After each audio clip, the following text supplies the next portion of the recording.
I am M K বিশ্বাস।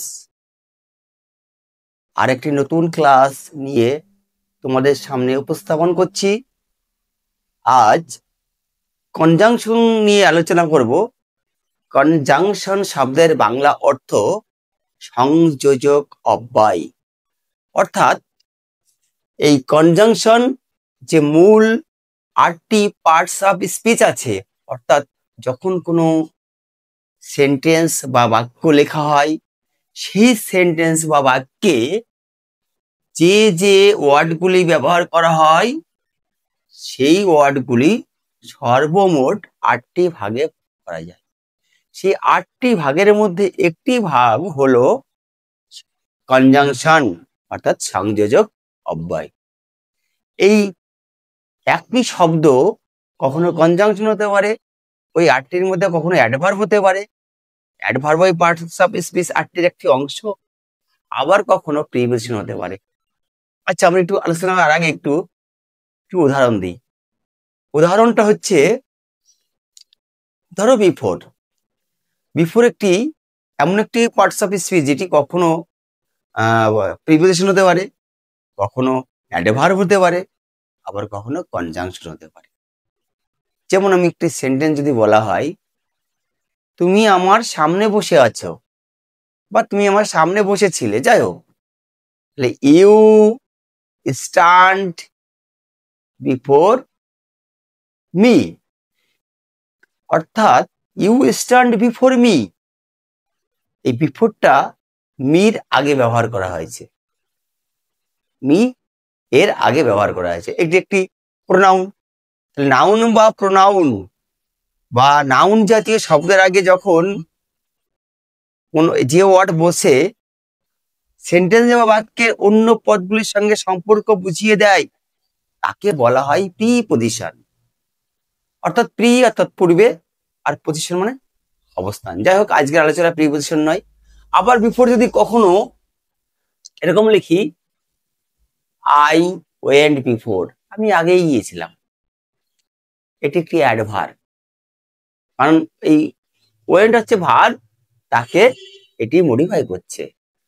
আবার যদি বলা হয় যে আই হ্যাড গান home before my father went, এই যে বিফোর, এটা একটা দুটো সেন্টেন্স বা বাক্যকে সংযুক্ত করেছে, এটা একটি কনজাংশন।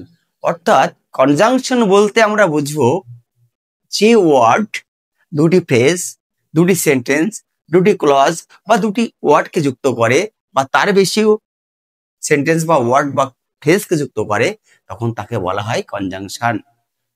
কনজাংশনের আবার কতগুলি ভাগ আছে। এই কনজাংশন বা সংযোজক অব্যয় কতগুলি ভাগ আছে। প্রথম আছে অল্টারনেটিভ কনজাংশন। অল্টারনেটিভ মানে শব্দের অর্থ কি? বিকল্প সংযোজক অব্যয়। যেমন not only, but also, neither not, এসব। তাহলে যদি বলে হয় not only you,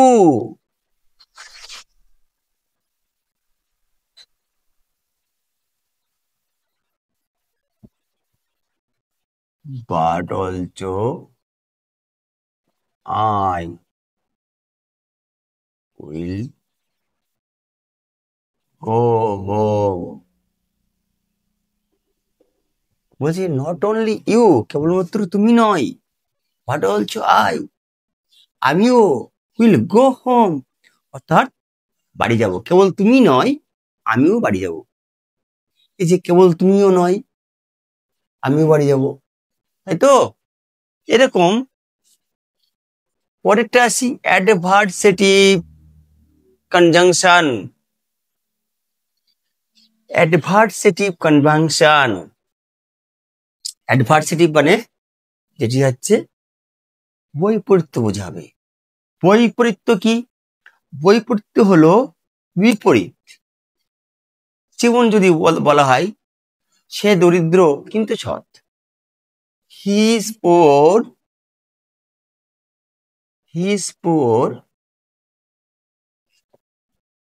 but he is honest. He is poor, এটি একটি সেন্টেন্স। আর বাট হি ইজ অনেস্ট, এই বাট যে যুক্ত করা হয়েছে, এই বাটটা হচ্ছে অ্যাডভার্সেটিভ কনজাংশন, অর্থাৎ বৈপরীত্য বোঝায়, বিপরীত কিছু বোঝায়। নেক্সট আছে কামুলেটিভ অ্যান্ড বোথ। দুটি ইন্ডিভিজুয়াল বা স্বতন্ত্র বা প্রধান বাক্যকে যুক্ত করবে, ঠিক আছে, সেটা হবে কমিউলেটিভ, যেমন অ্যান্ড, বোথ, ঠিক আছে। এগুলো মানে অ্যান্ড মানে দুটো স্বতন্ত্র জিনিসকে, বা প্রিন্সিপাল ক্লজ হতে পারে, অর্থাৎ যে বাক্যগুলি কারোর উপর নির্ভর করে না, সেরকম দুটি বাক্যকে অ্যান্ড দিয়ে যুক্ত করবে। যেমন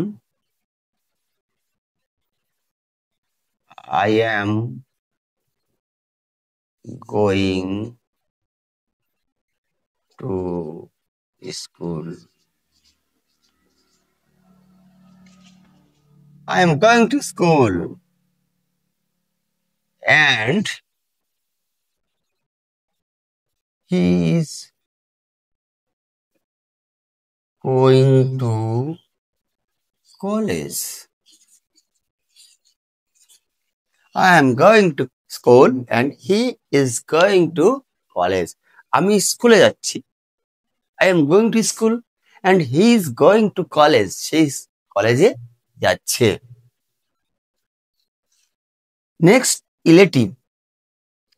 ইলেটিভ শব্দের কি অর্থ হতে পারে? উপসংহারমূলক সংযোজক। আমরা কোনো বাংলা অর্থ বইয়ে তেমন করে দেয়া নেই, কিন্তু আমরা কি বলি, রিলেটিভ কনজাংশনের উপসংহার, অর্থাৎ অনুমান, অথবা শেষে যে সিদ্ধান্ত নেব সেটাকে বলা হয় রিলেটিভ।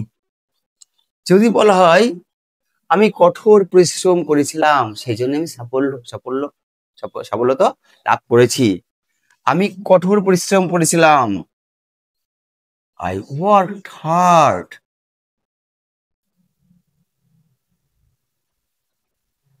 So I succeeded. দেখো, আমি কঠোর পরিশ্রম করেছিলাম, তার যে সিদ্ধান্ত বা তার যে উপসংহার বা তার যে ফলাফল বা কনসিকুয়েন্স, সেটাকে সো, এখানে সেজন্য সো হতে পারে, দ্যাট হতে পারে, কনসিকুয়েন্টলি হতে পারে, কনসিকুয়েন্ট মানে পরিণতি, ঠিক আছে। নেক্সট আছে সাবঅর্ডিনেটিং, মানে যেখানে যে ক্লজটা হচ্ছে সর্বদা নির্ভর করে, ডিপেন্ডেন্ট ক্লজ বলা হয় একে। আমি অসুস্থ ছিলাম, আমি অসুস্থ থাকার কারণে as I was ill,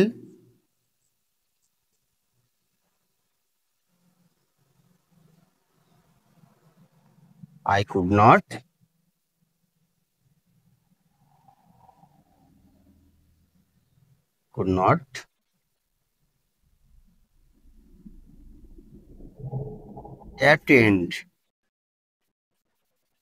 there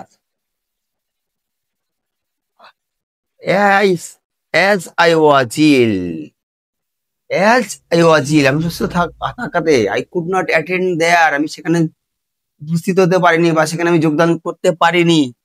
এরকম যদি তুমি আসো তবে আমি যাব, if you come I will go। এরকম সেন্টেন্স গুলো হচ্ছে কনজাংশন। একটি ক্লাস করলে সেটিকে বারবার দেখতে হবে, দেখার পর সেই ক্লাসটি আবার একটু বোঝার চেষ্টা করতে হবে, তারপরেই তোমরা সেই জিনিসগুলো সুন্দর করে বুঝতে পারবে।